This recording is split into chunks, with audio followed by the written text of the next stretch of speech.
Housing Loan Series number 10. In-house financing requirements po for locally employed.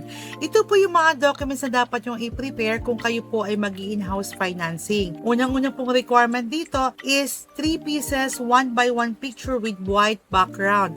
Ilalagay po yan sa inyong form na pifilapan po sa developer. Next po is 2 valid government IDs. Kailangan po may government IDs kayo or company ID na isasubmit with 3 specimen signature po yan.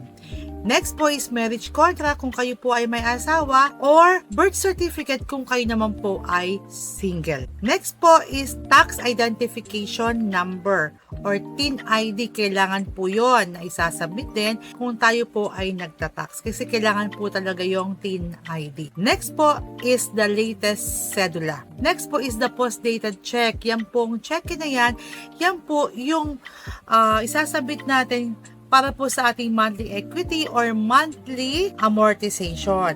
Yung iba naman po, hindi na nagpapa-issue ng cheque, direct na po sa kanila pong office. Pwede po yun. May mga company po or may mga developer po na nagpapabayad po direct na po sa office at hindi na po nagpapa-issue ng check. Depende po yun sa inyong financing company. Depende po sa real estate or sa developer na magbibigay sa inyo ng housing loan. Next po is the Certificate of Employment with Compensation. Kailangan po yon. Kailangan po naka-breakdown ang inyong mga tinatanggap sa trabaho.